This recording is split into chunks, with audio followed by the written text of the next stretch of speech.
Start. સદીઓથી પ્રામાણિક અને સ્વાભિમાની એવો ગુજરાતનો આદિવાસી સમાજ ગુજરાતની ઓળખ છે.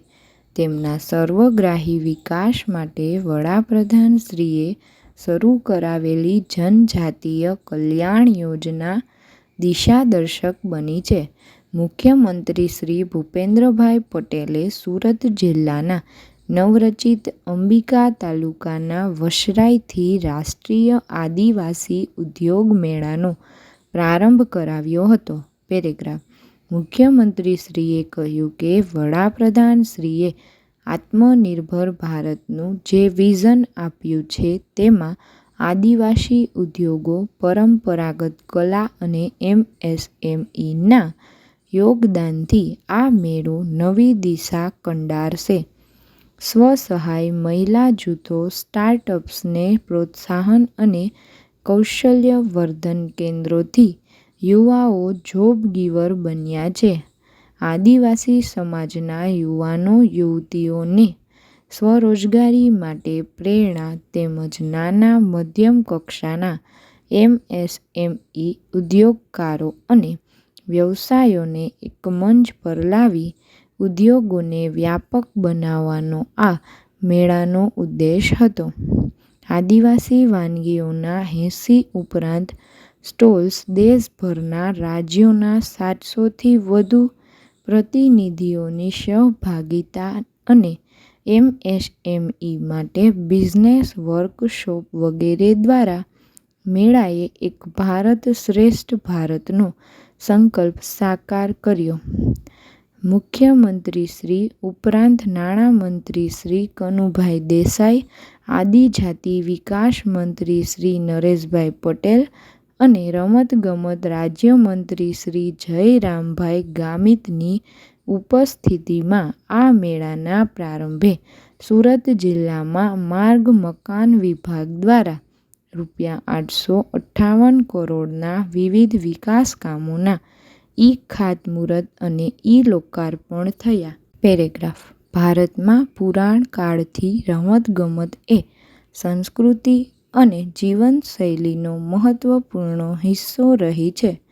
ગુજરાત જ્યારે વિશ્વ સ્તરની રમતોના આયોજનના યજમાનપદની જવાબદારી નિભાવવા સજ્જ છે, ત્યારે ખેલ જગત સાથે સંકળાયેલી વિવિધ સંસ્થાઓ પણ તેના યોગદાન આપી રહી છે.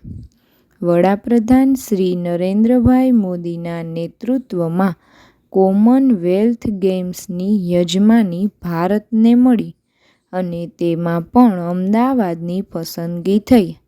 તેવા ગૌરવપૂર્ણ અવસરે ક્રીડા ભારતીનું 5મું અધિવેશન અમદાવાદમાં યોજાયું હતું. આ અધિવેશનનો મુખ્યમંત્રી શ્રી ભૂપેન્દ્રભાઈ પટેલે શુભારંભ કરાવ્યો અને તેના સમાપન સમારોહમાં નાયબ મુખ્યમંત્રી શ્રી હર્ષ સંઘવીની પ્રેરક ઉપસ્થિતિ રહી હતી. પેરેગ્રાફ. મુખ્યમંત્રીશ્રીએ જણાવ્યું હતું કે ગુજરાતમાં રમતગમત સંસ્કૃતિ વિકસાવવા વર્ષ 2010થી ખેલ મહાકુંભનું આયોજન થયું. તેના પરિણામે 2010માં 16 લાખ લોકોની સહભાગિતાની સામે 2025માં 72 લાખ લોકો જોડાયા. ગુજરાતમાંથી ખેલાડીઓએ રાષ્ટ્રીય, આંતરરાષ્ટ્રીય રમતોમાં પ્રતિનિધિત્વ કર્યું છે. મુખ્યમંત્રીશ્રી દ્વારા ક્રીડા જ્યોત સ્મરણિકાનું વિમોચન પણ કરાયું હતું. પેરેગ્રાફ. નાયબ મુખ્યમંત્રીશ્રીએ કહ્યું હતું કે ખેલાડીઓને સ્પોર્ટ્સ સંલગ્ન સારવાર માટે વિદેશ ન જવું પડે તે માટે ગુજરાતમાં અત્યાધુનિક સ્પોર્ટ્સ મેડિસિટી વિકસાવવામાં આવી રહી છે. તેમણે ઓનલાઈન ક્રીડા જ્ઞાન પરીક્ષાના વિજેતાઓને ચેક એનાયત કર્યા હતા.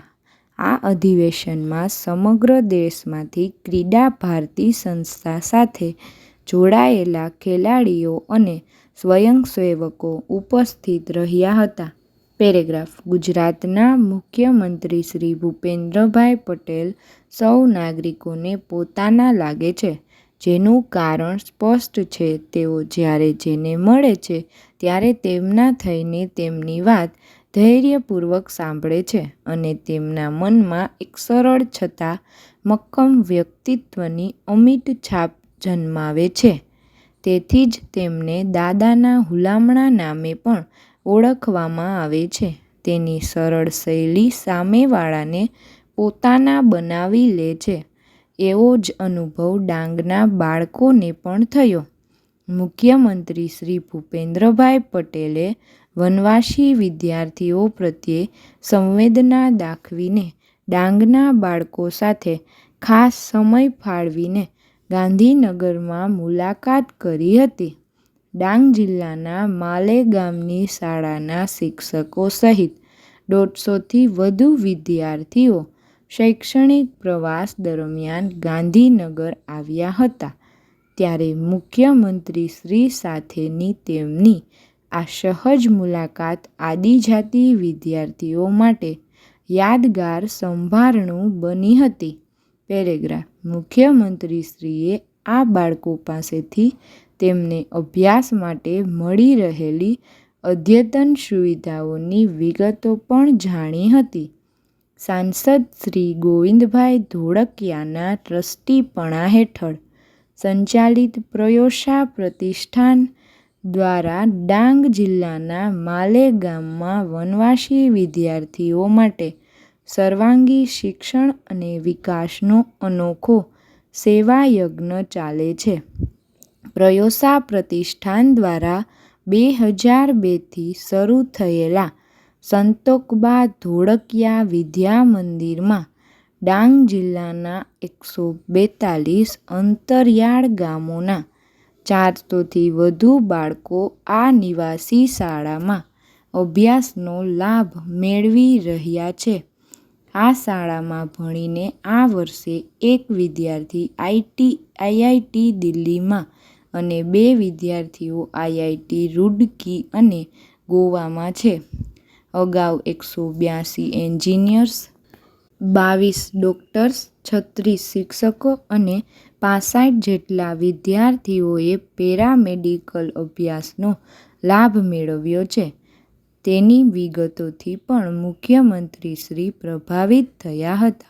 પેરેગ્રાફ. વિરમગામના રોડ ઇન્ફ્રાસ્ટ્રક્ચર, રેલવે ઓવરબ્રિજ સહિતના ₹497 કરોડના વિકાસ કામોનું મુખ્યમંત્રી શ્રી ભૂપેન્દ્રભાઈ પટેલે 2026ના વર્ષના પ્રથમ દિવસે ખાતમુહૂર્ત કર્યું હતું.